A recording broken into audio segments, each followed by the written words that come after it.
Buenas tardes, jóvenes, ¿qué tal? ¿Cómo están? Espero estén bien. Ella muy trillada esa entrada que tengo. Tenemos que trabajar en otra entrada. Este, bueno, espero pues estén bien de salud, que estén con buenos ánimos, ¿verdad? Para estudiar.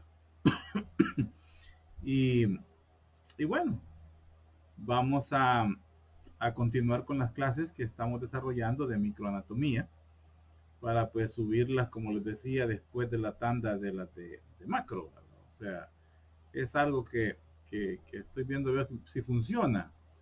Ya les explicaba, siento que es más fácil llevarlas a la par, perdón, llevarla una cosa primero y otra cosa después, porque concentran su atención en una sola área y luego en la otra. Aunque realmente pues las cosas se llevan a la par. Pero la situación es que en estos temas, por lo menos ahorita, en primer cómputo, segundo cómputo, que el programa nos pide desarrollar embriología, no tiene mucho sentido llevarlo a la par de las clases de cráneo, de tórax, que son las que están planeadas para ver en esta tanda en esta temporada de clases, ¿verdad? Vamos a ver, bueno, ya vimos radiología, semiología, no es semiología, se llama anatomía de superficie, y luego pues viene tórax, luego viene pelvis, luego viene cráneo es más, tiene mucha información. Eh, entonces, pues no veo tan conveniente o tan útil que llevemos a la par macro y micro, cuando realmente los temas de micro, pues es un área completamente diferente, o sea, es microanatomía, y perdón, es embriología. Entonces, pues no le veo mayor sentido. Ahora, cuando ya, por ejemplo, la 2 anatomía 2 tanto macro y micro sí van a la par. Ahí sí no hay tales. Ahí vamos a la par completamente. Porque la verdad es que en micro, en la uno más que todo son las bases. Hemos visto, por ejemplo, bueno, embriología, con este tema prácticamente cerramos lo que es en sí la embriología, porque ya estamos llegando al parto, o sea, llegamos a las 38 semanas, eso es lo que vamos a ver aquí en este tema. Entonces, bueno, el tema se llama el periodo fetal, desde la 9ª semana hasta el nacimiento, o sea, desde que se convierte, desde que deja de ser un embrión, que es todo lo que hemos visto, y pasa a ser ya un feto. Y luego, pues ya es un recién nacido. Entonces, eh, ¿cómo se llama? ¿Qué es lo que estaba diciendo? Se me fue. Entonces, la idea son bases, ¿verdad?, de la embriología, y luego pues viene parte del desarrollo de los tejidos, y vamos a ver ya tejidos en especial. Esa es ya la 3, entonces el cómputo 3, que como les decía, tengo un plan por ahí para ver, pero todo va a depender de cómo trabajemos este segundo cómputo, de ahí va a depender realmente. Así es que vamos a... Entonces, por te digo que no lo llevo a la par. No le vi sentido, no le vi ningún sentido que vemos las cosas a la par. En la anatomía 2, ¿verdad? Los que lleguemos, ¿verdad? Porque también yo pueda que me quede. ¿Cómo se llama?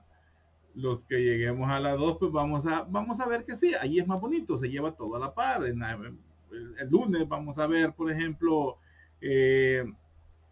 cavidad oral, no, vamos a ver, por ejemplo, órbita y ojo. Creo que es la primera clase.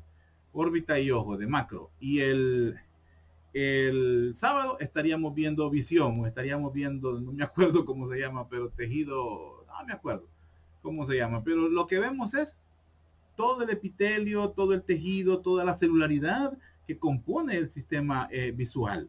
Muy bonitas las clases, van a la par, a la par, es que trabajamos bien chivo. Pero aquí en estas no, y como les digo, ya les he contado, para mí es la primera experiencia en la vida dando microanatomía. Es más, microanatomía no me gustaba y embriología era la parte más fea, pero realmente es muy interesante, es muy útil.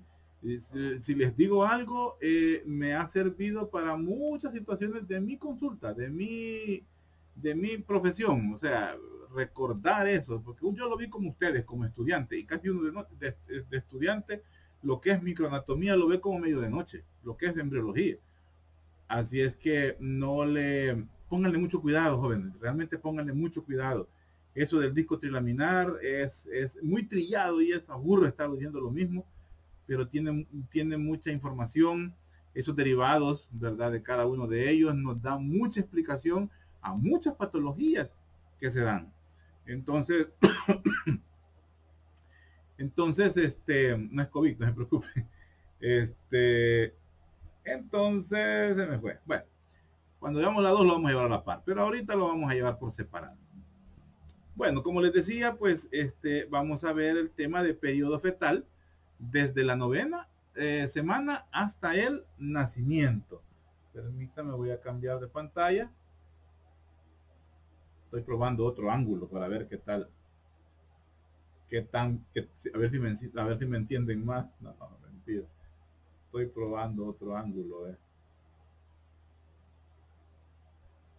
Ahí está. Periodo fetal. Cuando hablamos pues del periodo fetal, es porque terminamos la parte donde estuvimos viendo un embrión, un ser que estaba en pleno desarrollo, un ser que se estaba formando. Y hemos llegado a una etapa donde ya se han desarrollado pues la mayoría o los esbozos, como les decía en la clase anterior, los esbozos, los primordios o las áreas primitivas, como también son sinónimos que se utilizan aquí, y se refieren pues a eso, a la transformación pues de un embrión en un feto. Por supuesto, esto no es así de un solo romplón, de un solo pencazo, como dicen los señores en el campo, ¿verdad? No, esto va de una forma gradual, paulatina, poco a poco, lento, como decimos, hay un dicho por ahí que dice lento pero seguro, así va esto. No es una situación que se da unilateralmente, sino que se da en toda la extensión de la estructura. Lo que hablábamos también en el tema anterior, hablamos del plegamiento. Había un plegamiento horizontal y un plegamiento longitudinal. A la par van los dos, no es que uno va primero, otro después. Para explicarlo, es que lo explicamos uno primero, otro después, pero van a la par. Igual cuando veíamos, por ejemplo, el ciclo ovárico y el ciclo menstrual. Idéntico, o sea, el ciclo ovárico va y el menstrual va a la par, es como un espejo. Lo que está pasando allá de una forma, está pasando en el otro de otra forma y está siendo controlado hormonalmente. Hablando del ciclo ovárico y menstrual. Aquí, de igual forma, no es hormonalmente, es mediante estímulos, ¿verdad? Mediante estímulos genéticos y estímulos, o cómo le puedo decir, señales ya muy bien establecidas con tiempo, o sea, como con horas, minutos, segundos, ¿verdad? Que si el tejido pues no responde como debe, comienzan a darse retrasos y eso pues va a terminar en una situación anómala o por decirlo así mejor tan fácilmente, en una anomalía genética. Si existe una falla en el estímulo o existe una falla en la respuesta. Anomalías genéticas, anomalías hereditarias. Entonces, decimos pues que eso va de forma gradual, pero va pues de forma segura. En sí el cambio de denominación, o sea, ya no le vamos a decir, ¿por qué le dejamos de decir embrión y hoy le decimos feto? ¿Verdad? ¿Por qué? ¿Verdad? Realmente ¿cómo se llama? Eso se da porque ya tenemos diferencias en la estructura. Es por un cambio morfológico realmente que se le da ese nombre ya de feto. Investíguenme de dónde se origina la palabra feto. Porfa, yo no me la sé. Ahorita se me ocurrió y digo yo hubiera investigado eso, pues a mí me gusta apantallar con información y aquí me quedé corto, no investigué. ¿Quién debe tener un origen? ¿De qué será? ¿Será latino? ¿Será griego? ¿Será sandía? ¿Será melón? No sé, pero debe tener un origen, debe ser de latín realmente, pero investiguenmelo porfa y ahí me lo dicen. Entonces, pues, y como son cambios morfológicos que ya se ven en toda la magnitud del ser que está en formación. Entonces ya casi están desarrollados o se están formando los primordios de todos los sistemas importantes. Hemos dejado esto casi a un nivel no, bueno, no, lo dejamos ya con primordios, por ejemplo, del tema anterior, ya de las manos, de los miembros superiores, miembros inferiores, desarrollo del hígado, desarrollo intestinal, desarrollo de varias estructuras. Entonces ya tiene forma de un niño, ¿verdad? De un bebé. Todo esto pues tiene el crecimiento pues durante este periodo fetal es bastante rápido, eso sí, aquí ya cambia la cosa, el desarrollo a nivel ya fetal es bastante rápido en el crecimiento del cuerpo del bebé y por supuesto en la diferenciación de los tejidos, los órganos y los sistemas que van a conformar pues ese organismo o ese ser que está en pleno desarrollo. Una de las situaciones que ya a nivel fetal ya va un poquito más lenta era el crecimiento acelerado que le veíamos a la cabeza a nivel del embrión ya en las últimas semanas que estuvimos hablando. Ya la cabeza era lo más prominente, siempre va a ser lo más prominente, pero ya va a ser un poco más lento, ¿verdad? Ese crecimiento de la cabeza en comparación pues con el resto del cuerpo. Es más rápido, eso sí podemos decir, es más rápido el crecimiento fetal en comparación, pues el crecimiento, no el desarrollo es completamente embrionario, pero el crecimiento sí, el incremento de peso también, esa es otra situación, pues lógicamente crece, aumenta pues de peso, todo esto, y esto más que todo se acelera, tanto crecimiento como ganar peso a nivel de las últimas semanas, ya cerca del parto. Ahí comenzamos a ver pues eso del crecimiento. Todo esto, como les digo, como no es antojadizo, todo esto está estudiado. Existen unos criterios especiales que nos sirven pues para valorar, ¿cómo les puedo decir? Valoramos sí, el crecimiento realmente, el desarrollo, ¿qué podemos decir más? Las diferentes estructuras según la edad en semana que deberían estar desarrolladas ya para ese momento. Permítame porque no me cambió. Aquí me falló ya esto. No sé por qué me falla. No quiere. Vamos a ver. Aquí.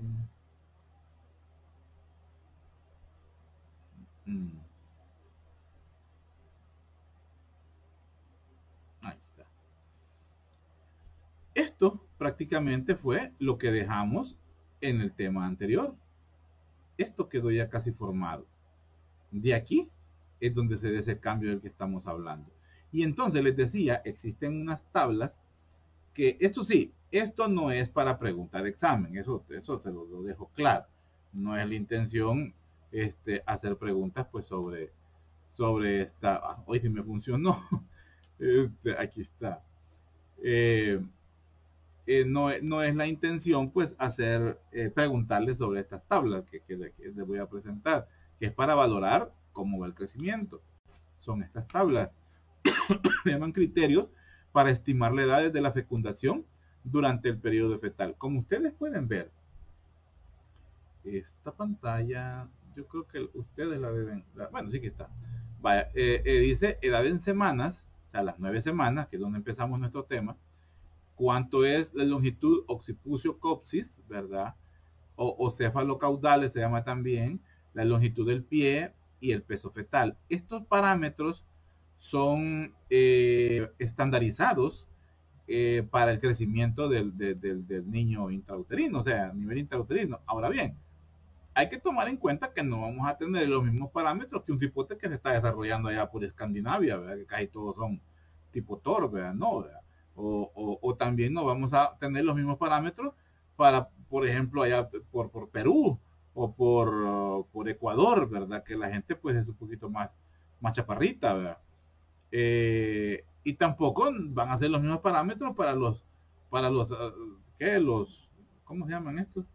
Los afroamericanos, ¿verdad? Entonces tampoco, ¿verdad? Con tamaños hombres grandes, pues. Entonces, pero para nuestra realidad, para América Latina, tenemos pues parámetros casi, bueno, sí, son estandarizados. Entonces yo se los muestro porque esto se utiliza mucho en perinatología. Hay una subespecialidad que así se llama, perinatología. Es un ginecólogo o también puede ser un pediatra que sacan una subespecialización en esta situación y es para valorar, por ejemplo, niños con... Hay una condición que se llama retraso del crecimiento intrauterino. Hay mujeres que casi siempre sus embarazos terminan así, con retraso del crecimiento intrauterino, por muchas circunstancias, enfermedades, oligohidramios, o sea, bajo líquido, poco líquido amniótico, condiciones genéticas, contaminantes, en fin. O también mujeres con edad muy avanzada que comienzan su vida reproductiva pues ya con bastante edad, cosa que les pasa mucho a las doctoras, así que cipotas, las que más que todo son cipotas aquí, si quieren tener cipotas, empiecen jóvenes, no tampoco, pero primero gradúense. Porque sí, es una situación, y hoy se da más que todo, se da bastante, ahora se da bastante seguido esa situación de mujeres pues con edad avanzada y que quieren pues comenzar a tener hijos y ya están bastante mayores.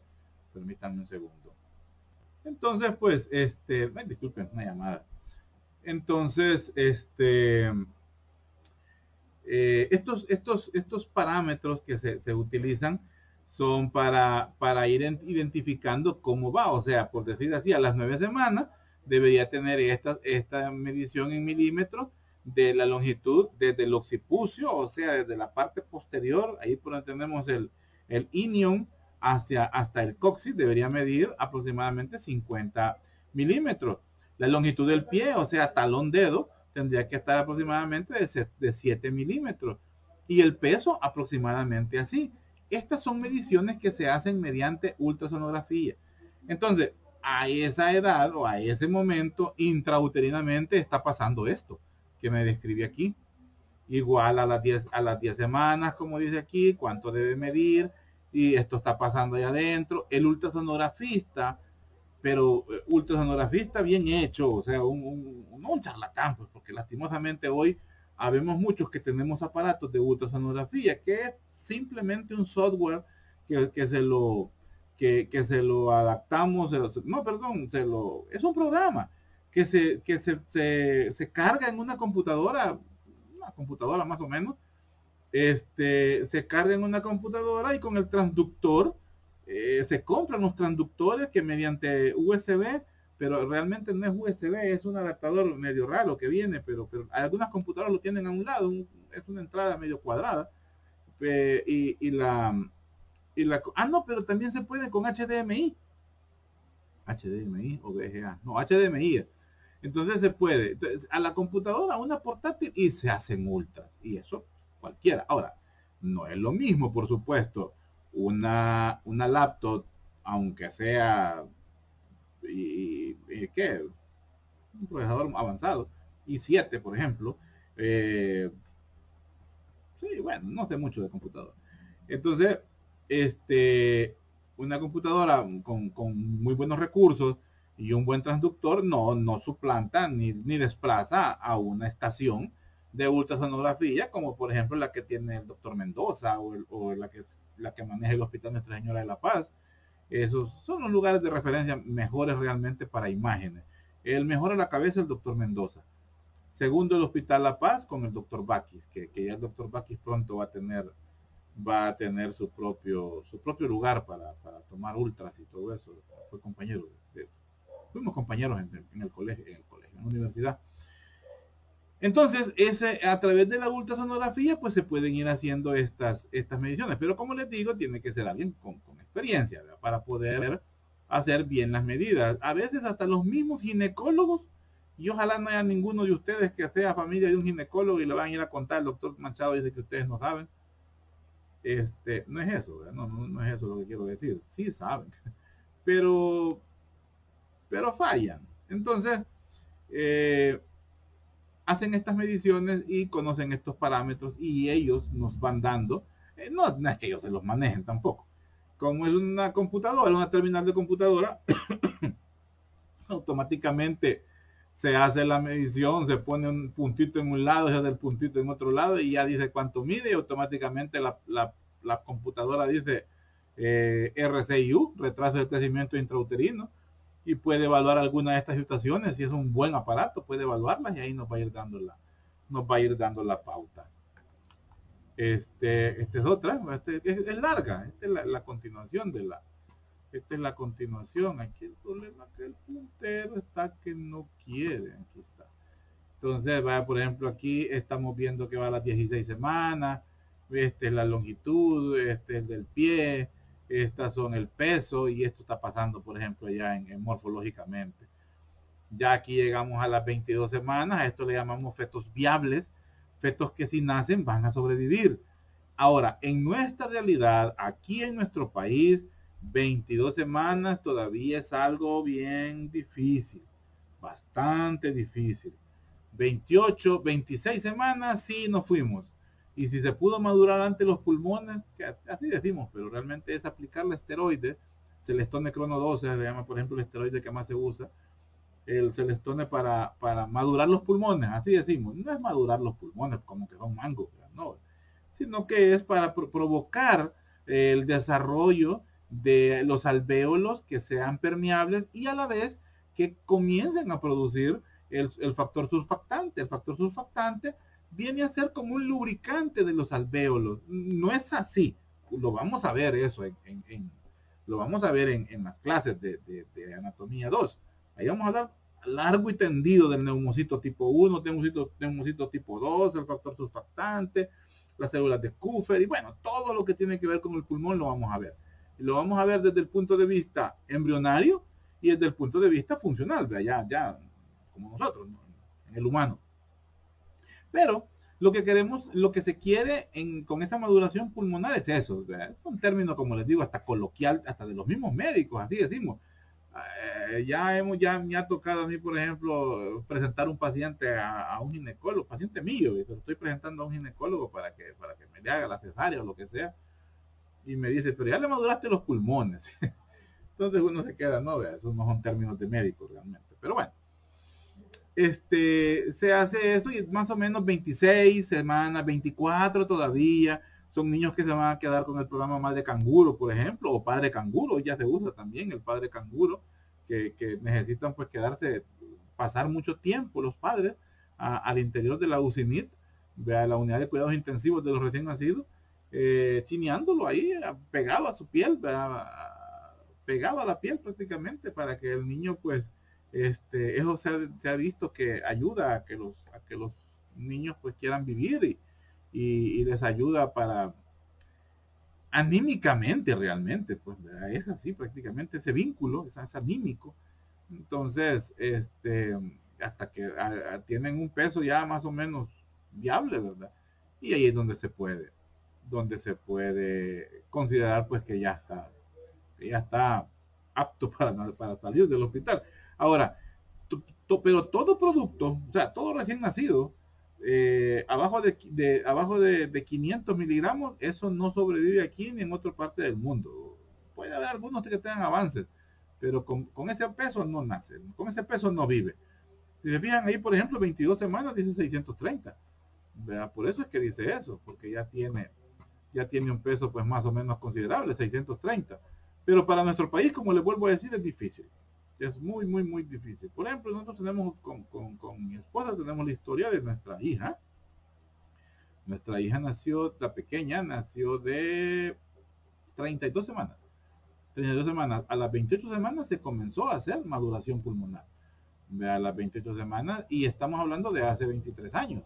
Entonces, las condiciones de incubadoras y de productos, de medicamentos y todo para recién nacidos eran menos. Hoy hay más avances, por supuesto. Hay más conocimiento, hay más médicos con mejor formación. Pero en aquel entonces, pues ni modo, ¿verdad? Era lo que había y me acuerdo que la doctora, una buena, muy buena neonatóloga, la doctora Cáceres Silva, todavía ejerce, pues ayudó a que esa chica, pues hoy ya es psicóloga.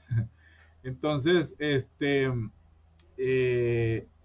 es una situación pues bien difícil en nuestro medio todavía porque por las condiciones de vida de nuestra población, los retrasos del crecimiento intrauterino, los embarazos ¿cómo se llama?, de riesgo y las amenazas de parto pretérmino son el pan de cada día. Es una bendición, es una dicha, es una, ¿qué? Suerte podemos decir, ¿verdad? Aunque a mí no me gusta usar la palabra suerte nunca. Eh, que una mujer, una pareja, tenga las condiciones para llevar un embarazo normal, un embarazo sin altibajos, sin complicaciones, sin ninguna situación que ponga en peligro o que ponga en riesgo la salud de la madre y la salud del niño. Eso aquí pues es una bendición para nuestro país y son limitado o está limitado a una fracción de la población pues muy selectiva. La realidad es que todas, de una u otra forma, llevan alguna situación que pone en riesgo tanto la vida de la madre como la vida del feto. Es una lástima, claro que es una lástima, pues ni modo. Por eso el sistema de salud nuestro, el programa de salud materno-infantil es el programa que nos da guerra cuando somos médicos en año social. A ustedes, ahí van a ver, son 3 programas que el ministerio le da trote al pobre médico en año social. El salud materno infantil, el de la vacunación de chuchos, aunque ustedes lo oigan así, chuchos y gatos, y el de la bata en las pilas. Ahora, por la pandemia, pues eso ha quedado votado, ¿verdad? Pero el programa de salud materno infantil, no, ese no se ha votado. El que los perros y los chuchos estén vacunados, no, yo creo que ya los están retomando. Pero, y el otro es de la bate, que tenga bate la pila o que tenga pescadito. Eso pues son los programas que dan guerra, y ahí van a ver ustedes cuando sean médicos en años, se van a acordar de mí. Yo por eso que a mí me dieron una dirección de una unidad de salud después de terminar mi año social, y solo aguanté 6 meses, y me fui. Lo privado da más pisto, por supuesto, y segundo, no estudié para estar pendiente de chuchos, gatos, pilas, no. Me gusta dar consulta y me gusta la docencia. Y en salud pública no existe eso.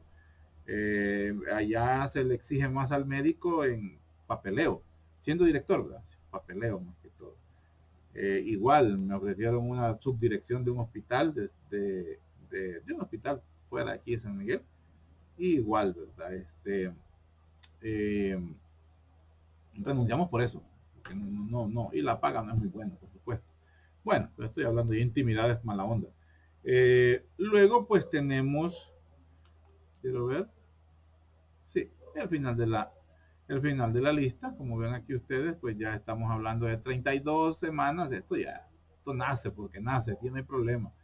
De 2100, pero si no les he dicho, nuestra hija nació como con 1500, tuvo un retraso de crecimiento horrible, por una infección de vías urinarias maltratada, pero al final pues gracias a Dios pues, se salvó y no hubo necesidad ni siquiera de incubadora, pero bueno.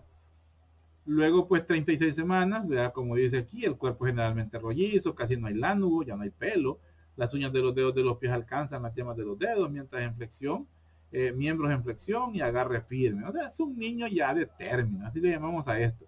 Niño de término, 38 semanas, niño de término. Los niños tienen que nacer entre 38 y las 40 semanas. Si ya llegamos 41, 42 semanas, ahí tenemos dificultad, ahí hay problemas. Ahí puede haber alguna preeclampsia, podemos tener una madre que se nos hizo diabética durante el embarazo y tenemos el riesgo de tener un bicho macrosómico. Macrosómico es grandote, cholo, ¿verdad? Ese no sale por abajo, por mucho que empuje la señora no va a salir, tiene que ser cesárea. Son cipotes grandotes, ¿verdad? Son los macrosómicos y nacen con meconiado, les decimos nosotros. Meconiado es que viene bañado en pupú, puede tener infecciones y en algunos casos mueren. porque hacían aspiraciones del meconio. Meconio es sucio, o sea, el mismo sufrimiento fetal, y que ya las membranas y todo el sistema de filtración que había, porque el niño mientras está dentro del vientre materno está zurrando y está orinando y todo eso pues se lo traga y no hay problema porque tiene un contacto, tiene un continuo filtro. Pero cuando ya pasa de las 40 semanas, como quien dice, hasta ahí llegó el filtro, hasta ahí llegó la filtración y entonces empieza a acumular. Y esos son signos de sufrimiento fetal. Me estoy metiendo a un tema ya de ginecología, de obstetricia, y no debo de hacerlo, pero yo quería ser obstetra, así que ni modo. Hoy me aguantan. No, realmente pues el niño pues nace con bastante pelo, nace con bastante sucio, extremadamente sucio, con las uñas largas, con la piel irritada, dañada, y en muchas ocasiones pues pueden requerir ingreso y antibióticos, y algunos pueden llegar a morir porque pueden haber aspirado. O sea, aspirado me refiero a que tragó en el último momento ya para nacer, tragó meconio y ese fue directo a los pulmones y de ahí no hay quien lo saque y después se mueren. Pues, no hay... Los antibióticos, para que lo sepan, desde ya los antibióticos son muy buenos, pero los antibióticos realmente son apoyo para el sistema inmunológico. Quien realmente debe de hacer la lucha es el sistema inmunológico. El antibiótico ya es hasta el final, o sea, el antibiótico solo es apoyo nada más, es un refuerzo. Pero el propio combate contra una infección lo hacen el mismo sistema inmunológico, nuestros anticuerpos. Si no, no tendría sentido que nos vacunen. Las vacunas que nos ponen son anticuerpos, o son, por ejemplo, en las virales son virus atenuados. Por ejemplo, la vacuna que viene de la chinita, esa viene con virus atenuado, que creemos que es la mejor, en el sentido de que no nos está dañando nuestro código genético. Las otras son una alteración al código genético y esta no, ¿verdad? Pero bueno, ya me salía el tema. Entonces es un cuadro para que tengamos una idea de lo que estamos hablando. Quiero ver, hablemos sobre la viabilidad de los fetos, que esto es lo importante, por decir así. Con respecto a la viabilidad, o a la que le llamamos viabilidad fetal, esto es la capacidad de los fetos para poder sobrevivir en un entorno extrauterino, o sea, afuera de la madre. A eso le llamamos viabilidad fetal, a la capacidad de un feto de sobrevivir en un ambiente extrauterino. Los fetos que nacen con este peso, ya lo había adelantado, estos no sobreviven. Vea, estos que nacen con menos de 500 gramos, o sea, estamos hablando un poquito más de una libra. Ahí me averiguan cuánto es una libra en gramos, oye. Lo que es un poquito más de la libra están pesando. O sea, no pesan medio kilo, pues. Eso pues no van a nacer, no van a sobrevivir, ¿verdad? Aunque la literatura, por ejemplo, que yo abordé para esto, hablaba de que hay supervivencia en los países donde vive el que hizo el libro, ¿verdad? De 22 y 23 semanas, ¿verdad? Y esto pues viene a desdibujar lo que ya teníamos establecido, que normalmente pues arriba de las 28, 26 es que se podía. A las 22 semanas, si nos vamos a ver el cuadro anterior, vamos a tener que menos de 500 gramos pues a las 22 semanas. No sé, no me lo puedo. Pero sí, o sea, no es viable pues. Y para nuestra realidad, mucho peor, ¿verdad? Como decía un señor, un paciente que yo tenía, punto peor, decía. Entonces, eso pues viene a quitarnos un poco el concepto, ¿verdad? De lo que llamamos del parámetro de los 500 gramos o de la media del medio kilo. Hay una buena cantidad de fetos, ¿verdad? Que al nacer pues tienen un peso menor que un kilo, lo que estamos viendo acá, menor que un kilo. En algunas condiciones o bajo algunas condiciones y con buena tecnología y con buenos profesionales, pues pudieran llegar a ser viables, o sea, a sobrevivir. Eso sí, bajo cuidados postnatales expertos. Aquí no hay tales de que la partera, la enfermera, no, aquí hay gente experta para que pueda pues hacer sobrevivir a este recién nacido. A estos se le llaman recién nacidos con peso extremadamente bajo. Así se le llama a estos recién nacidos. Recién nacidos con nacidos con peso extremadamente bajo. Ahora bien, en algunos casos, pues, el, el bajo el bajo peso en el recién nacido, pero aquí estamos hablando de recién nacidos a término, 38, 36, ahí los sietillos, como dice la gente, ¿verdad? Estamos hablando de 20, ¿qué? Serían 28, 30 semanas, por ejemplo. Esos pues, esos van a tener retraso van a tener bajo peso, eso es lo que van a tener, bajo peso, pero no retraso del crecimiento intrauterino, que esta es una condición en la cual el crecimiento se detuvo. El niño está de término, pero el niño es un chiquitillo, bien pequeñito, con bajo peso, débil, entonces les cuesta hasta llorar. Son niños con retraso del crecimiento intrauterino. Al final casi de la clase vamos a hablar un poco de factores que influyen en esta situación, en el retraso del crecimiento intrauterino. Ellos pues también requieren cuidados postnatales bastante adecuados para que al final pues puedan aumentar pues su peso, ¿verdad? Y por ende pues sobrevivir. La mayoría de los fetos con peso al nacer entre 750 y 1500 gramos pues sobreviven con muchas complicaciones. Pero ojo, esta información que estoy dando es en base a la literatura que yo he utilizado. Pero no es algo que en la práctica, por ejemplo, 750 gramos, 1 kilo, en nuestro país, Dios mío, difícil. Tal vez haya en maternidad, pero aquí muy difícil, muy difícil. No por inexperiencia, no es eso. Es porque nuestro sistema de salud no invierte en situaciones como estas, o sea, situaciones como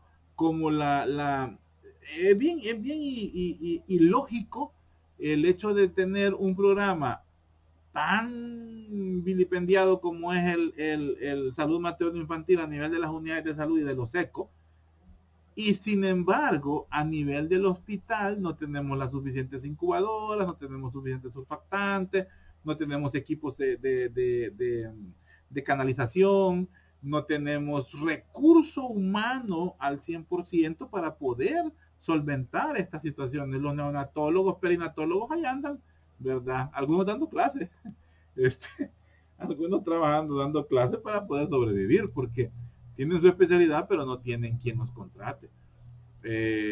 Y así, entonces el sistema de salud pues es inoperante realmente en algunas situaciones. Lastimosamente eso no es que haya una preocupación por la salud maternal y la salud infantil. ¿Verdad? En la salud infantil va el control de niños sanos, se llama ese. No es que sean cosas de preocupación del gobierno, no. Son exigencias que nos ponen los países extranjeros para podernos ayudar. Son las condiciones para podernos ayudar, que tengamos esos programas y esos se llaman indicadores. Eso nos van viendo, porque eso va demostrando el desarrollo de la población, desarrollo y crecimiento de la población. No hay número, sino que en situaciones de salud, en situaciones de educación y diferentes.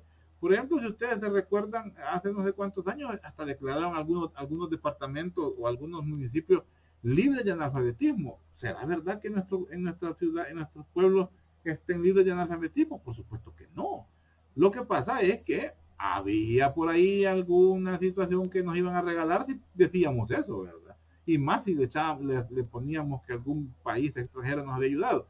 Pero estoy hablando como político y híjole, y esa mala onda. Creo que es el ambiente que hemos tenido en estos días de la política. Pero no, sigamos. Entonces, hablábamos pues que, ¿cómo se llama?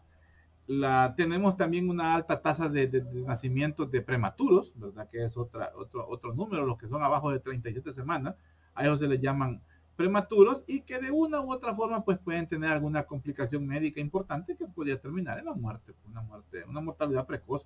O sea, fallecen al poco tiempo de nacer. El peso pues ideal, ¿verdad? Para la hora del nacimiento pues es 2500 gramos. Eso es lo ideal, 2500 gramos, que tenga una buena talla, que tenga un buen reflejo. Una vez ya les hablábamos acerca del APGAR, que es un método para poder evaluar el futuro de ese recién nacido, las futuras horas, para ver si no se va a complicar. Para eso nos sirve. Y bueno, la lucha, ¿verdad?, para evitar estas situaciones que conllevan la prematuridad o el nacimiento en parto pretérmino, pues es el uso de esteroides, como les decía. Aquí utilizamos mucho eso, del Celestone Crono 12. ¿Verdad? Se utiliza mucho para la maduración pulmonar. Son varias dosis que se le ponen a la madre, se inyectan a la madre, para poder preparar al feto y que no vaya a sufrir, aunque eso no da ninguna, ¿cómo se llama? Solvencia, ¿verdad? Pero aquí les voy a mentir. Si ustedes tienen algún familiar ahí, perinatólogo, neonatólogo, pediatra, aunque sea, pregunten, ¿ya existe el uso del factor surfactante en el momento del parto? En el momento del parto, el perinatólogo, el neonatólogo puede hacer una intubación, ¿verdad? Una intubación, y endotraquealmente, perdón el verbo, pero no es un verbo, endotraqueal, adentro de la tráquea, ahí se aplica el factor surfactante. Ese va directo hacia los bronquios y luego a los bronquíolos y por último en los alvéolos, y ahí pues va a hacer su efecto de abrir los alvéolos. Al abrir el alvéolo, el factor surfactante es como un aceitillo para que no se quede pegado, como que fuera una vejiga. Una vejiga en seco, si la soplamos y luego le sacamos el aire, se puede quedar pegada. Pero si esta vejiga tiene agüita ahí adentro, o sea, como un aceitillo, ella no se pega, se sigue moviendo. Entonces así vienen a ser los alvéolos. No sé si me voy a entender. Entonces, ¿por qué? Porque la prematuridad es una de las causas de morbimortalidad perinatal muy frecuente, ¿verdad? Así es que en eso, en cuestión de la viabilidad pues, de los fetos. ¿Cómo hacemos la estimación de la edad fetal? Fíjense que para hacer la estimación de la edad fetal hay diferentes mediciones que se hacen al feto en los exámenes o en las ultrasonografías del primer trimestre. Las ultrasonografías más importantes son las que se hacen en el primer trimestre. Las ultrasonografías de la 9ª semana, que es de lo que estamos hablando ahorita, para allá, no tienen mayor sentido realmente. Sí, va a tener mucha función cerca del parto, ahí sí, porque nos dice la posición del feto, nos va a decir, por ejemplo, si el cordón umbilical está enrollado alrededor del cuello del niño, si la posición del niño es podálica, cefálica, si trae alguna mano tal vez con distocia, o sea, viene mal puesta, no mal puesta, sino que se ha desarrollado como en una situación algo difícil y a la hora del crecimiento pues puede dar problemas. ¿Qué otra cosa podemos ver? El líquido amniótico, ¿cómo está? La placenta, ¿cómo está? Si ya la placenta es grado 1, grado 2, grado 3, entre más grados tiene, más vieja está. Puede darnos también la idea de que si es la placenta a la hora que nazca el cipote, el alumbramiento, que es la salida de la placenta, puede quedarse pegada y no venirse, una placenta acreta. Eso también lo pueden ver en las ultrasonografías ya próximas al parto. ¿Qué más? Bueno, esas situaciones nos sirve al final, pero aquí estamos hablando, por eso dice, estimación de la edad fetal. Estas tienen utilidad en el primer trimestre del embarazo. Ahí es donde tiene utilidad la ultra, porque nos fecha el embarazo, nos fecha el embarazo en el sentido de que lo fecha en tiempo debido a mediciones que nos dan un pronóstico de este desarrollo de este feto, ¿verdad? Pero el tiempo pues lo hacemos cuando le calculamos a la paciente por fecha de última regla, le podemos calcular cuándo será el parto. Hay una que uno la hace mental, ¿verdad? A los días le suma 7 y a los meses le resta 3. Por ejemplo, tengo una paciente que me dice mi última regla fue el 14 fue el 14 de marzo, por ejemplo, el 14 de marzo, yo a 14 le tomo 7, 21, a marzo le quito 3, me quedo en diciembre. Entonces aproximadamente la fecha del parto de esta mujer es 21 de diciembre, por ejemplo. No es exacto, no es exacto, no es exacto. También más adelante creo que tengo eso, usamos un disco, que con ese disco pues ahí más o menos nos ayuda a fechar. Pero la mejor es la que hace el ginecólogo, la que hace el ultrasonografista, cuando hace mediciones, por ejemplo, de cráneo occipucio, ¿qué? Occipucio coxis, o cuando le mide el fémur, o cuando mide la circunferencia, o cuando mide circunferencia cerebral, craneal, o hay otra que la circunferencia abdominal parece que es. El largo del pie también, talón, dedo. Son parámetros que dan más segura o más cercana la fecha del parto del niño. Pero bueno, la estimación de la edad fetal. Aquí pues se usan, son como digo, mediciones ecográficas, o sea, con la ultrasonografía, que nos van a determinar, por ejemplo, esta es de las más importantes, la occipucio coxis. Estas permiten determinar pues el tamaño y la edad probable del feto, al tiempo que nos da una predicción de la fecha probable de parto. Vea, esas siglas, apréndanselas. La FUR, y ya vemos algunos, yo no lo usé nunca, pero sí todavía tengo compañeros, amigos que dicen por FUR tal cosa. No se dice así, o sea, esa es la abreviatura que escribimos, pero no se dice, se presenta un paciente y dicen por FUR tiene tantas semanas de embarazo. No, por fecha de última regla tiene tantas semanas de embarazo. Algo que quiero que quede bien claro es que en nuestro medio los embarazos a nivel médico se miden en semanas, no en meses. Oye, más que todo uno maneja el trimestre, primer trimestre, segundo trimestre, tercer trimestre. En ginecología, en obstetricia se maneja con meses lunares, no meses calendarios. Meses lunares es un mes igual a febrero. Ese es un mes lunar, 28 días, 4 semanas. Eso es un mes lunar. Así se trabaja en obstetricia. El término meses, y si ustedes oyen a algún médico diciendo tiene tantos meses de embarazo, es porque se está poniendo al nivel del paciente. Pero no utilizamos eso. Decimos 16 semanas, tantas semanas, 8 semanas, 20 semanas, tantas semanas. O sea, así lo manejamos. Y le damos tantas semanas con tantos días. 7 semanas con 5 días. O sea que le hacen falta 2 para que fueran ya 8 semanas. O sea, será exactamente, así se usa. Se los digo para que ya les vaya quedando en su mente. La otra es FPP, fecha probable de parto. Esa es otra abreviatura que escribimos, pero no la tenemos que decir. Por FPP van a hacer en tal parto. No, para un médico, no. Bueno, entonces, otra importante es la medición de la cabeza fetal, la que estaban viendo ahí. La longitud del fémur, es la otra que les decía, la longitud del fémur, que ambas pues son para evaluar pues la edad del paciente. Es de clínica, esto como decimos es la clínica, estas mediciones, ¿verdad?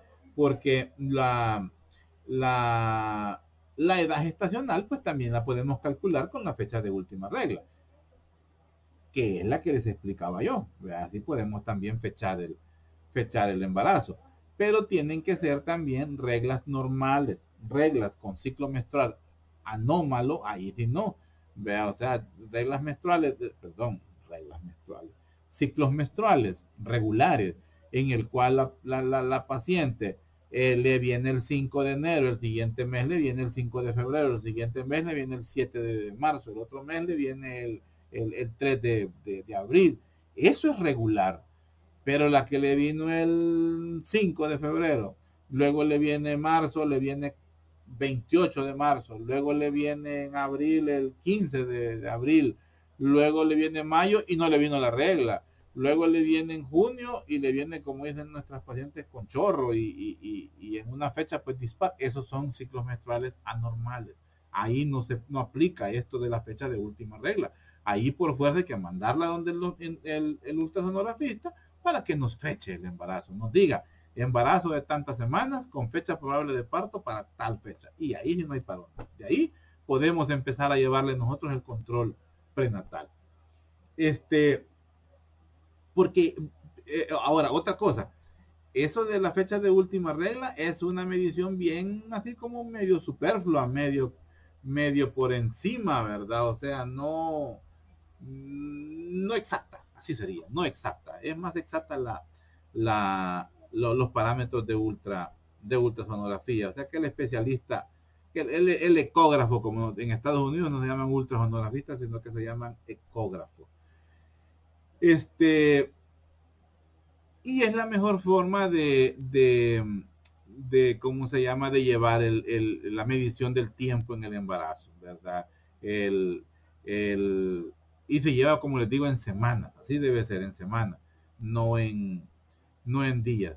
Por la fecha de la última regla no debe ser en meses, perdón, no en días.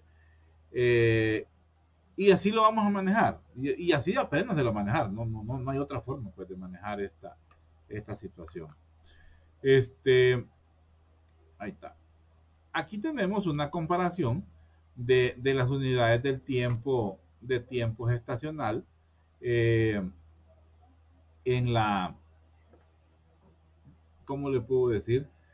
En base. No. Lo que quiero que vean aquí es la diferencia que hay en decir fecha de última regla y lo que realmente es. Porque la fecha de última regla toma en cuenta los 14 días previos a la fecundación. Tomándolo como que al momento que bajó ese óvulo, pues tuvo relaciones la paciente y quedó embarazada, o sea, y se da la fecundación. Entonces, son aproximadamente 14 días de diferencia. Ahí tenemos el error. Por fecha de última regla, contamos 40 semanas. Por fecundación, que ya sería la medición que nos da el ultrasonografista, solo contamos 38, para que tengan esa idea, ¿verdad? Entonces, si lo hacemos como meses calendario, son 8.75 y para la fecundación y 9.25 para la fecha de última regla. Y si es en base a meses lunares, serían 9 meses y medio por medición ecográfica y 10 meses aproximadamente por fecha de última regla. No 9 como lo manejamos, ¿no? A los 9 meses, no, porque son meses lunares. En el mes lunar solo son 28. Nos comemos, si está en enero, pues nos comemos 2 de enero, febrero, día de la bisiesto, nos comimos un día, marzo, día 31, creo yo, ya son 3 días. Sumemos todo eso para un cachimbo de días, en los 9 meses. Entonces, es para que lo entiendan, porque fíjense que, le voy a decir una cosa, esta clase así no es parte del programa de embriología de la Nacional. Esto es de aquí, de la universidad, y yo le he buscado un poquito más porque es interesante. Estas bases posiblemente van a decir, y esto no es embriología, esto no es microanatomía. No, pero es cultura. No es cultura, es información importante. Muy, muy, muy importante. Así es que ya vayan guardándosela. Y se la voy a preguntar en el examen, así que sí es importante. Sigamos. Los trimestres del embarazo. Esta es la forma de dividir los diferentes trimestres del embarazo. Los 3 trimestres del embarazo, desde la fecundación, pasando por los periodos fetales de desarrollo y los últimos, los de crecimiento. Son los 3 meses, ¿verdad? Los 9 meses lunares que es cuando se da pues todo el desarrollo. Desde el punto de vista clínico, sí, el periodo gestacional pues se divide en 3 trimestres. Esto se usa, solo en este momento es que se usa eso, en obstetricia, los 9 meses, solamente para manejar 3 trimestres, para poder englobar las diferentes situaciones que se dan durante ese periodo. Permítanme, tengo un mensaje, pero estoy con un paciente esperando que me digan algo, permítanme. Bueno, entonces pues decíamos de que se hace esto pues para poder concentrar, dividirlo en 3 meses, para poder concentrar la información y y manejarla así de una u otra forma, más que todo es por el paciente, realmente eso, ¿verdad? Es más fácil concentrar situaciones propias del primer trimestre. Ya sabemos que todos los teratogenos pueden tener dificultad a nivel del primer trimestre, los medicamentos, condiciones externas, situaciones de vida de la paciente, todos esos van a repercutir si se dan en el primer trimestre. En el segundo trimestre, pues ya tenemos que es el crecimiento y todo eso. Aquí se dan los problemas del aborto por situaciones también externas e internas de la paciente. En el último trimestre, las situaciones del retraso del crecimiento intrauterino, los partos pretérminos y por supuesto las situaciones propias de la placenta. Estoy hablándolo desde el punto de vista negativo o de enfermedad, por decir así. Y aquí tenemos que ver las cosas desde el punto de vista salud. Primer trimestre, periodo embrionario y el paso de embrión a feto. Segundo trimestre, el crecimiento y desarrollo de todas las. Tercer trimestre, aumento de peso, aumento de talla y peso del paciente y las condiciones del líquido amniótico y de la placenta. Así se resumen prácticamente las situaciones según los trimestres. Pero hablando sobre el segundo trimestre, que es donde nos centramos ahorita, decimos pues que el feto realmente es cuando adquiere un tamaño, ¿verdad? Para que en la ultrasonografía pues pueda ser visualizado, ¿verdad? Ya con detalle la anatomía de ese ser, de ese feto, ¿verdad? También pues aquí se pueden detectar las diferentes malformaciones en este segundo trimestre, tan temprano como en el segundo trimestre. Las malformaciones congénitas siempre con la ecografía, pero ya aquí ocupamos ecografía ya de alta resolución. Ya hay equipos así tipo 3D, tipos 4D, o el uso de la resonancia magnética también. Aquí se puede usar la resonancia magnética. Ya en el primer trimestre, al principio del primer trimestre, pues podemos decir que el feto pues ya puede sobrevivir, pues, ¿verdad? A principios del tercer trimestre puede llegar a sobrevivir. Y es en pues a partir de las 35 semanas más o menos, es el momento en que el feto pues ya adquiere ese peso que les ponía en aquel cuadrito, ¿verdad? Los 2.500 gramos, que es el peso ideal pues con el cual el niño puede sobrevivir. Imaginémonos que se diera un parto pretérmino. Si tiene 2.500 gramos, el cipote no ocupa nada, el cipote está bien, ¿verdad? Entonces, son situaciones normales, digamos, y según el peso. Entonces, de ahí depende. Dentro de las mediciones, y esto es lo importante, de las mediciones ecográficas de las cuales pues estamos hablando, hay varios parámetros. La principal es esta, ¿verdad? La longitud occipucio coxis, ¿verdad? Esa es ahí dice CRL. Aquí le ponemos LOC, así se pone, se mide desde el occipucio, ¿verdad? Fíjense que yo hace poco cometí un error. Les dije occipucio y les dije ahí por donde está el ilion. Y no es así. El occipucio es la parte más alta del cráneo. A mí se me fue la onda. Es la parte más alta del cráneo. Es donde los judíos se ponen la kipá, ¿verdad? Se llama la kipá o kepá, no creo que llama. Ahí ese es el occipucio, o sea, lo más alto del cráneo, por donde tenemos lambda. Ahí arribita de lambda, como quien va para bregma, ahí es el occipucio.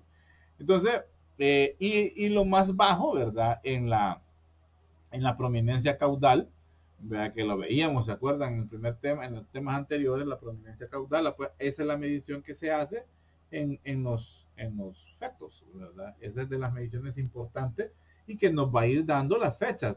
Esta medición es la que se traslapa con el cuadro que les presenté pues al principio. Digamos que es una medición finales del primer trimestre. Esta es de la más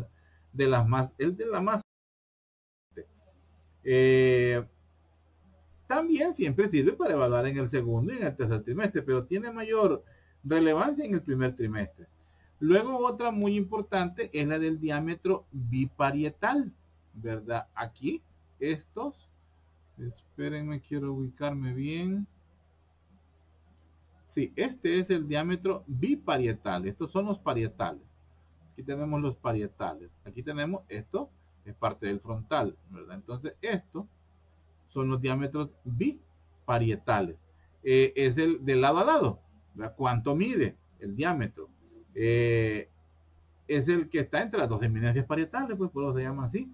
Otro importante es el perímetro craneal. Esto, se mide el perímetro. ¿Cuánto mide el perímetro? Alrededor, pues, del cráneo. Ese es el otro importante. Otro importante es la longitud del fémur. Este se utiliza mucho ya a partir del segundo trimestre, porque nos va dando, este sí nos va dando muy bien las señales de retraso del crecimiento intrauterino, o nos dice si va bien el embarazo, ¿verdad? Otra es el perímetro abdominal. Esta es el perímetro abdominal. Estamos viendo la columna vertebral, el estómago, la aorta, el vaso, ¿verdad? En esta zona. Entonces, todo esto es el perímetro abdominal. Y el último, pues la longitud del pie. Esta es la longitud del pie. Esto se utiliza más que todo para el tercer trimestre, para ver cómo va, para detectar problemas de retraso del crecimiento intrauterino. Otro parámetro muy importante, pues del que hablábamos, el peso corporal. Es muy útil del feto. Aunque pudiera haber discrepancias según la edad y el peso corporal. Esa es una de las dificultades que existe. Porque podría ser que por más edad gestacional, y realmente no es esa la edad gestacional que tiene el feto, ¿verdad? Más que todo, por ejemplo, en pacientes con alteraciones metabólicas, como la diabetes gestacional. ¿Verdad? No es, hay diabetes, no hay diabetes gestacional. Diabetes gestacional con C, o sea, diabetes de la gestación, diabetes del embarazo. Son pacientes que la desarrollan en el embarazo. Pacientes ganan demasiado peso, aumenta sus en gran cantidad sus depósitos de grasa, y la grasa sufre un proceso de gluconeogénesis y la grasa se convierte en azúcar y el azúcar se acumula y bueno, se hizo el despelote. La paciente termina con diabetes y es una patología posterior al embarazo. Diabetes mellitus gestacional o posparto, algo así, posparto dicen en alguna literatura, pero ese término no debe ser así. Es diabetes mellitus gestacional. Tenemos niños macrosómicos, ya les había hablado de eso, son cipotes con un diámetro biparietal grandísimo y circunferencia craneal ni se diga. Entonces son niños bastante, se llaman niños macrosómicos, ahí se llama. Todas estas mediciones pues aproximan de una u otra forma el tener pues los parámetros para saber si estamos con un embarazo con buen desarrollo.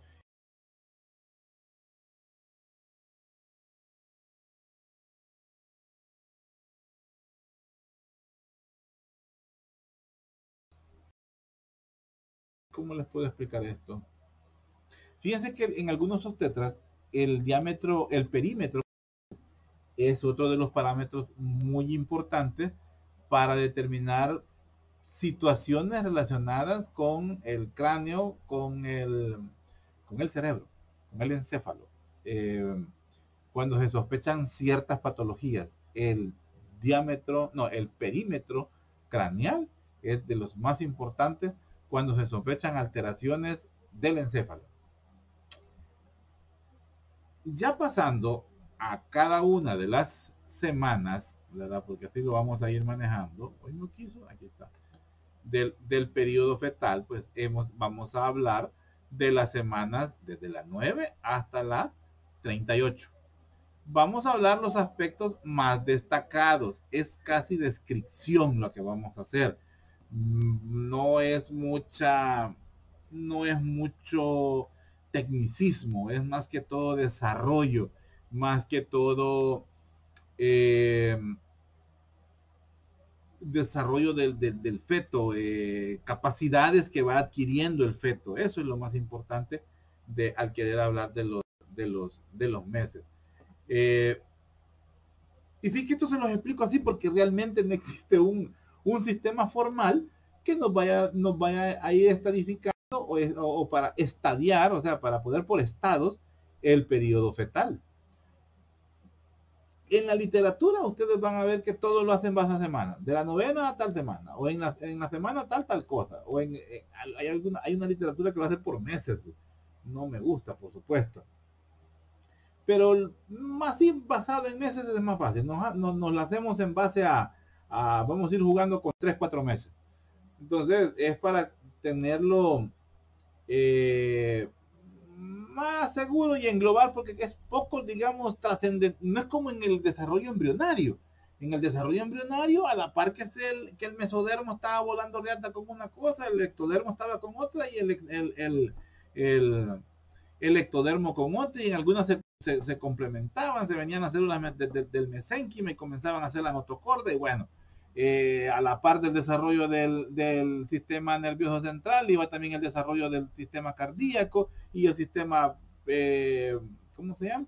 Intestinal primitivo ya estaba invaginando, ya estaba el conducto ónfaloentérico también permeable. O sea, es una concatenación de situaciones y de alteraciones morfológicas, funcionales y estructurales en el embrión, que a la par de lo que vamos a ver ahorita, pues lo vamos a ver lento, porque aquí es más que todo crecimiento en estructura y en desarrollo de situaciones propias del feto, ¿verdad? Entonces, para que más o menos dar un preámbulo a esto.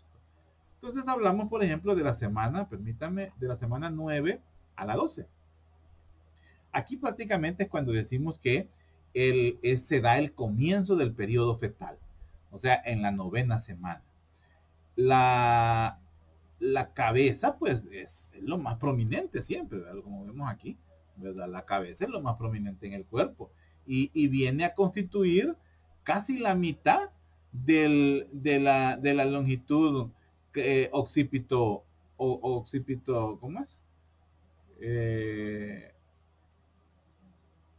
Se me fue el nombre, imagínense qué bueno, ¿verdad? Occipito coxis, correcto. Del occipucio coxis. Entonces, el LOC. Eh, la cabeza ocupa la mitad prácticamente de esa longitud. Miren, esto es la cabeza. Vaya aquí, del occipucio al coxis. Y todo esto es cabeza. La mitad del cuerpo es pura cabeza. Más adelante, pues vamos a ir viendo que la longitud del cuerpo ya va a ir creciendo un poco más acelerada.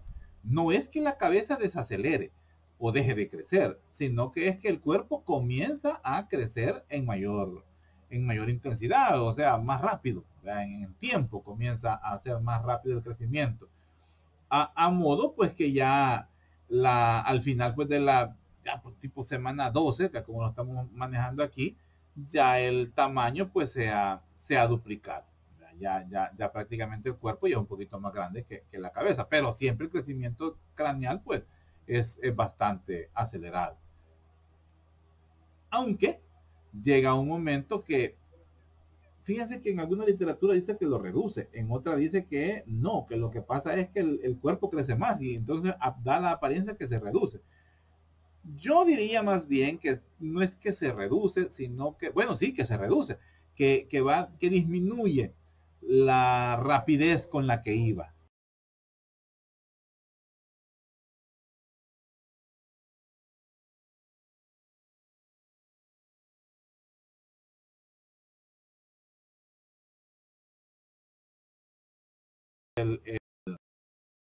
Eh, que crezca para darle cabida al cerebro, al encéfalo, que está pues en desarrollo. Por eso es que decimos pues que la cabeza siempre es un poquito más desproporcionadamente más grande, ¿verdad? En comparación con el resto del cuerpo. ¿Quiero ver? Sí, pero no me responde. ¿Qué no me responde? A ver. Ahí está. Aquí estamos viendo. Ah, esta es. No me deja. A ver. ¿Qué no me deja? Esto es. Va. Esto pues es aproximadamente un feto de 9 semanas, ¿verdad? Que ya está expuesto, o sea, es un aborto por lo visto. Y aquí pues vemos que se le ha eliminado pues el saco coriónico, pero sí tiene todavía el saco amniótico, o sea, el amnios, donde está el líquido, es como se llama, como se debe de ver. Y aquí, por ejemplo, tenemos uno de tamaño real. Esto ya es una imagen por resonancia magnética. Aquí vemos, por ejemplo, la vesícula umbilical, o decimos porque todavía tiene características de gruesas, por decir así. Hay asas intestinales ahí todavía. El cordón ya es un poco más delgado y por la edad todavía no es un cordón.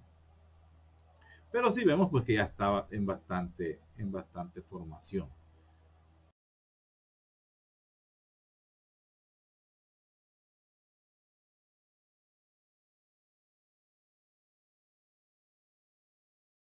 De ancho, grande, ¿verdad?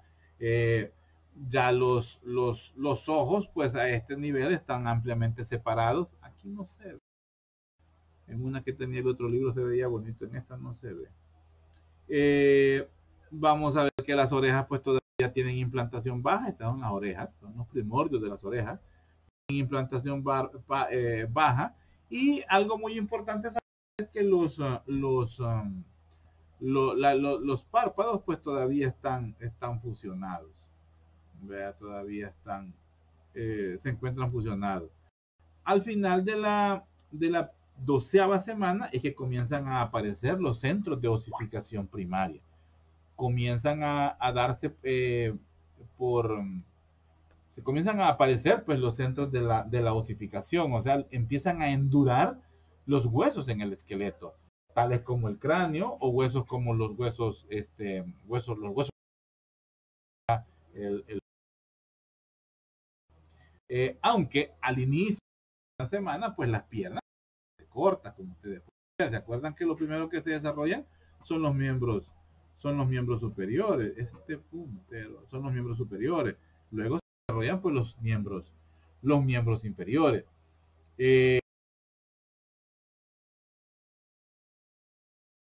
Prácticamente. En base a los genitales, aquí pues todavía no tienen una definición. Eso sí es importante. Hay esbozos de los genitales, pero no están definidos. Pudiéramos decir que se parecen al final de la 12ª semana, por supuesto. ¿Qué otra cosa podemos ver de aquí? Creo que tengo otra más. Sí, hay otra diapositiva de estas. Esta. Aquí pues, como dice, ya las asas intestinales han vuelto al abdomen, porque antes eran externas y luego entran con todo el cierre, pues ya entran, aunque todavía vemos bastante grande el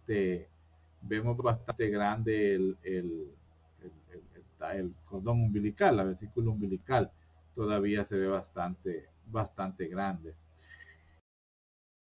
En la 9ª semana también conocemos como la eritropoiesis, o sea, la formación de los glóbulos rojos. Esta eritropoiesis se está llevando a cabo gracias al hígado. Vea, al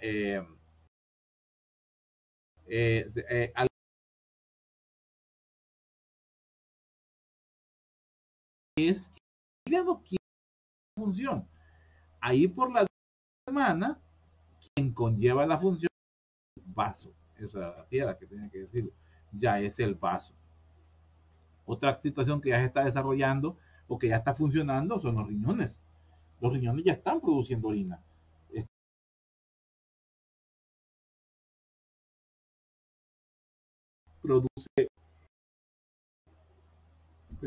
Produce orina. Orina que al niño se vuelve a tragar, pero es que hay un sistema de filtración. Ahí vamos a verlo más adelante, la barrera hematoencefálica. la barrera placentaria, perdón. ¿Qué otra cosa? A las 12 semanas se empieza.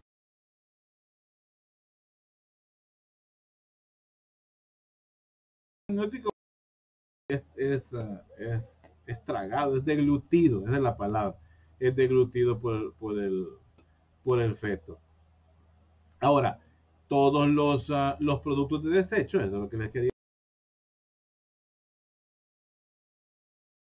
decir, por materna, a través de la membrana placentaria. Esa es la que provoca o la que produce el intercambio entre el feto y la madre.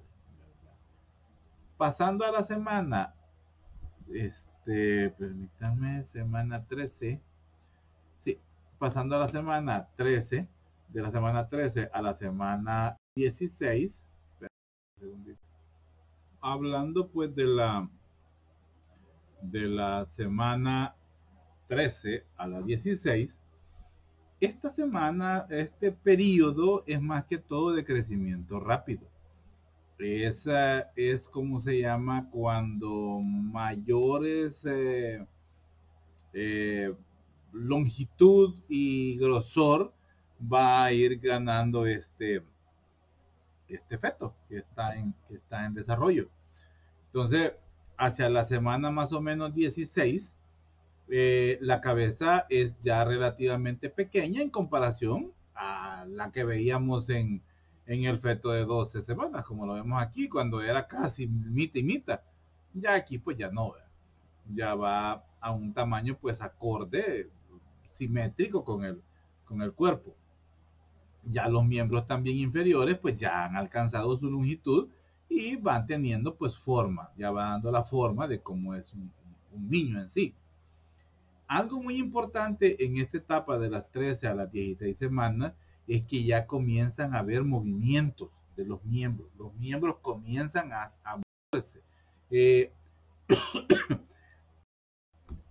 Aunque realmente son más perceptibles a, ¿cómo se llama? Bueno, no, realmente estos comienzan al final del periodo embrionario, pero comienzan a ser más perceptibles a partir de estas fechas. Ahí más o menos como por la semana 14 ya hay una coordinación o cierta coordinación entre los miembros, aunque todavía pues es bastante débil en sí el movimiento, y el feto pues todavía está, como dijéramos, flojo, ¿verdad? Está nadando. Entonces por eso la madre no los ya, ¿cómo se llama? Pero a nivel ecográfico, porque eso es lo que dije al principio. Estos son datos ecográficos. A nivel ecográfico sí ya hay movimiento. Ya se percibe el movimiento a nivel de la ultrasonografía. Ya podemos también ir viendo pues que pues lógicamente ya lo he visto en el anterior, pero ya comienzan los ciclos de osificación, comienzan a activarse, ¿verdad? A nivel pues de este efecto. Aquí estoy buscando la otra diapositiva y no me la quiere pasar. Porque no me la quiere pasar. Ahí está. Este es ya el aspecto de un feto entre las 13 y las 16 semanas. Como vemos, pues la osificación del esqueleto fetal se mantiene activa. Ya comienza a haber estructura realmente a nivel de las extremidades, que es donde más comienza a osificar. Más formación. Sí, están separados, pero ya están viendo hacia adelante. Ya la oreja todavía, aunque se ve de implantación baja, pero ya va ubicándose en su posición natural, y los miembros pues son de los que más movilidad pues tienen, y como dice ahí, ya se pueden reconocer los genitales externos. O sea, ya podemos dar un diagnóstico de si es varón pues o es hembra, pero lo principal es que la osificación pues se mantiene activada en estos momentos. Además, pues ya comienza a aparecer los movimientos oculares, el REM, movimientos oculares lentos comienzan a aparecer, comienza a aparecer el pelo, el cuero cabelludo principalmente. A nivel de las 16 semanas, ya al final, en las hembras, o sea, en las mujeres, comienzan a diferenciarse los ovarios. Y estos ovarios comienzan a presentar folículos ováricos primitivos, ¿verdad? Que además pues son los que se van a convertir en las ovogonias, las estructuras que vimos pues en las clases del inicio del ciclo del cómputo anterior, ¿verdad? Que estas ovogonias vienen a ser las células germinativas primordiales, o sea, las matrices, el origen, pues, ¿verdad? Los genitales masculinos y femeninos pues ya se pueden, como decimos, reconocer. Ya es más, ya hay más definición, ¿verdad? Así es que son cambios en la 13 a la 16 semana. Pasamos a la semana 17 a la 20. Y en esta semana, pues ya vamos viendo que el ritmo del crecimiento, este es el feto, ¿verdad?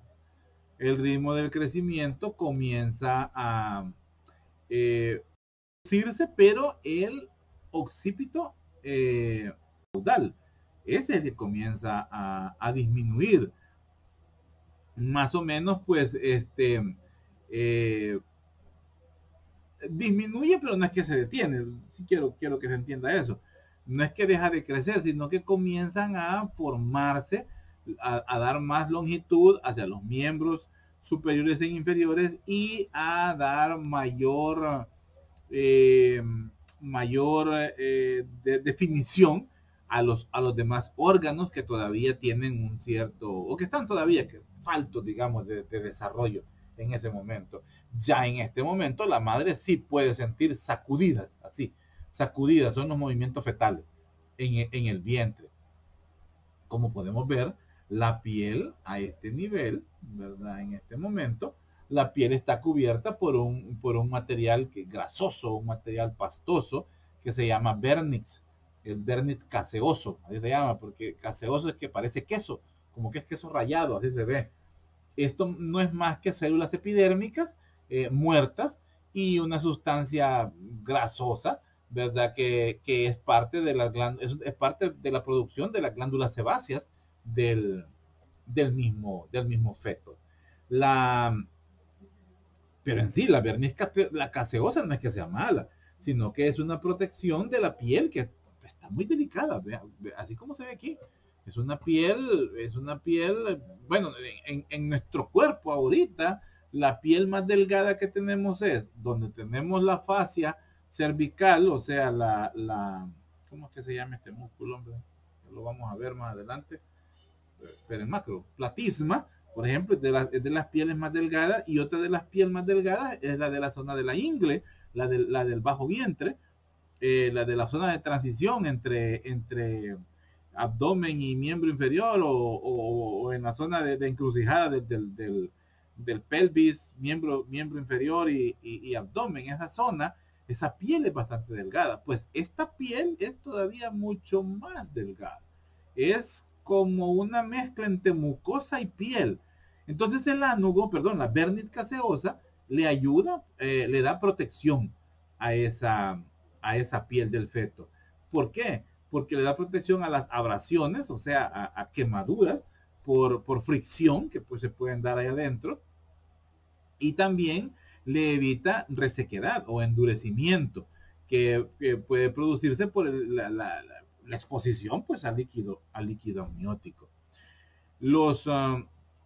También los fetos pues tienen unos pelitos, un vello muy fino, un vello fino y suave, que este vello pues recibe el nombre de lánugo, que sirve para que el vernix caseoso se adhiera a la piel, el lánugo. Si se fijan, pues las cejas, vea el pelo, ¿verdad? Esto de acá son las líneas de la, ¿cómo se llama? Son líneas venosas, ¿verdad? Que tenemos en el cráneo, y ya hay poco de existencia de pelo, vea, en este ejemplo. Todo esto pues al final ahí de la semana 20 comienza a darse. Otra cosa importante que se forma es la grasa parda, que esta viene a ser como eh, un depósito de tejido adiposo, por decir así, que tiene como función generar calor, eso hace la grasa parda. ¿Vea? Es prácticamente un tejido conjuntivo especializado con esa función, esas células, las células de grasa que tiene, pues la hacen pues que genere calor. Se ven más que todo en la raíz del cuello, también en el esternón, en la zona del esternón, en la zona perirrenal, ¿verdad? También. Y y la grasa no es más que todo por la quema de los ácidos grasos, o sea, es propiamente ellos se queman, por decir así, y generan pues calor que el niño pues necesita ahí dentro, cuando está dentro del vientre de la madre. Esta información es medio rara, fíjense. Medio rara en el sentido de que, si ustedes se recuerdan, allá en las primeras clases hablábamos de la termogénesis. Y la termogénesis no es más que el metabolismo de los músculos creando calor. Músculos como la respiración, músculos de los ojos que se mueven, músculos que no los hacemos, que no hacen una función voluntaria. Esos son los músculos que generan el calor y son los que mantienen la temperatura pues estable del cuerpo. En el recién nacido pues eso no se puede darse, entonces se da, quien lo hace es la grasa parda, pero la controversia sale porque si el niño está dentro de la madre y la madre tiene temperatura normal, el niño no tendría por qué tener necesidad de una temperatura extra. Así ¿cómo se dice? A buen entendedor. Pero realmente los niños necesitan calor en el sentido de su misma inmadurez, ¿verdad? No hace que genere el calor de los músculos como lo tenemos. Y por estar un poco aislado por el líquido amniótico y la barrera placentaria también, pues podría ser que necesite una fuente extra de calor. Pero esto es una reflexión propia. Esto no está en la literatura. Es una reflexión propia, es una idea mía. Eso es para explicarme la contradicción que existe. O sea, ¿por qué necesitaría calor si está dentro de la mamá que tiene temperatura normal? Pues podría ser por eso, que les explico. Así que si me gano un premio Nobel por eso, ahí se los voy a convidar a ustedes también. Bueno, algo pues bastante importante, ya por la semana pues 18 más que todo, se va a ir formando el útero en las mujeres, ¿verdad? Y también se va a ir canalizando pues la vagina. O sea, los órganos genitales de la mujer pues comienzan a tener definición ahí por la semana 18. También ya se observan pues los ovarios, los folículos ováricos primitivos que contienen las ovogonias, como decíamos en el anterior.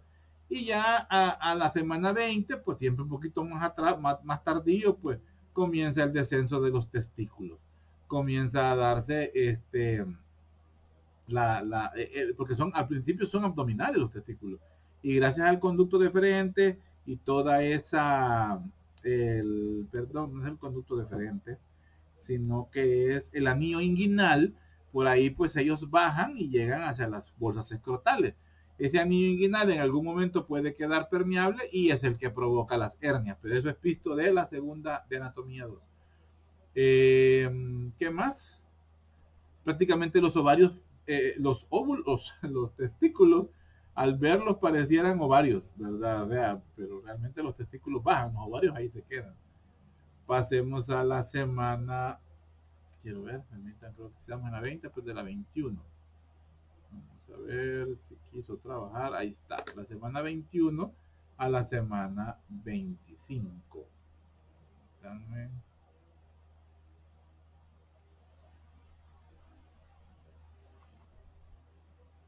Bueno, hablaríamos de la semana 21 a la 25, pero voy a dejar la clase hasta acá. tengo que hacer una situación y ya no puedo seguir grabando ahorita, entonces vamos a dejarla hasta aquí.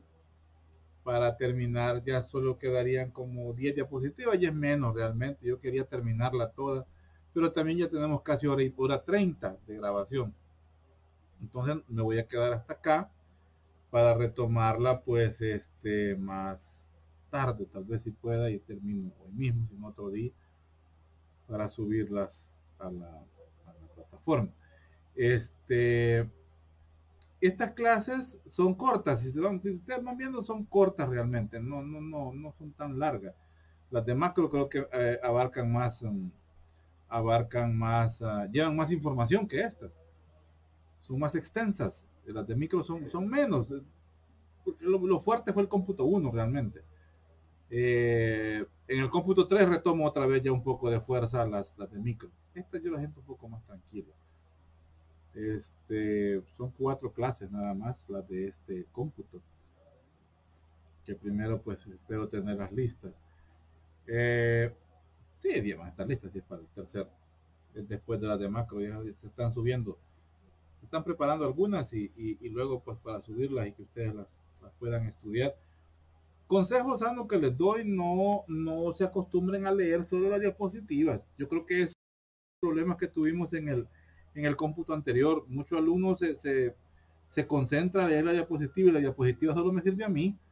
Yo ya estoy tentado a no compartírselas realmente, porque este grupo es el que veo que más, es el que menos, creo yo, ve el video. O sea, que no tiene chiste que uno grabe si no lo ven. Y segundo, pues que leen mucho la diapositiva, y la diapositiva no les va a servir para mucho, me sirve a mí. Hay unas de macro, creo que de este ciclo, que sí están bien cargadas de información, porque eran las primeras que yo hice. Entonces, las he mantenido porque realmente no me queda chance de volver a hacer diapositivas, a menos que alguien quiera tener ese ¿cómo se llama? Pueda tener ese puesto, ¿verdad? Se lo voy a ceder, de que me haga nuevo material para poder trabajar. No, mentira. Vamos a conseguir un asistente, eso es un asistente. Aquí va a ser asistente femenino, luego las mujeres, ¿sabes? No sé, hay hombres, no van a pensar mal los caballeros. Pero sí, les digo eso, no lean solo las diapositivas.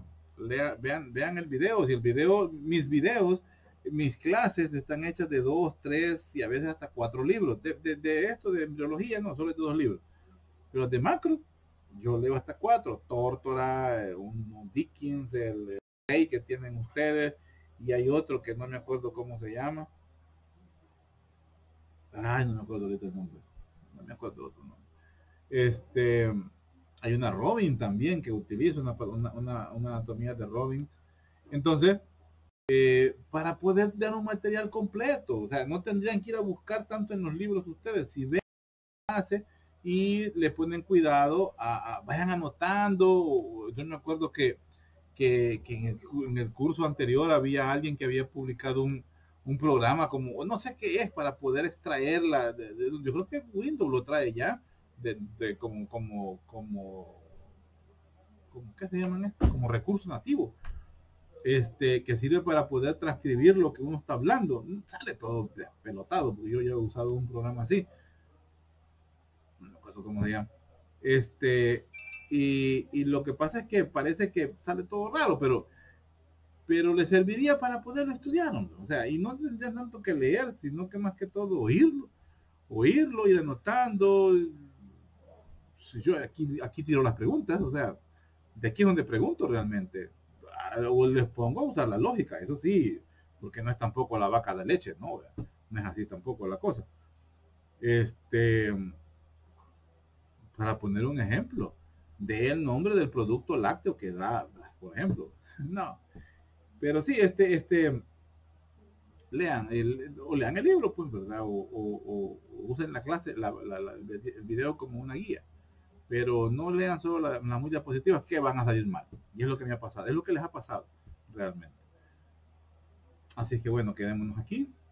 Espero proseguir más tarde o otro día para terminar esta clase. Cuídense mucho, se les aprecia bastante y nos quedamos pendientes ya con las próximas exposiciones. Cuídense, adiós. Pasen buenas noches.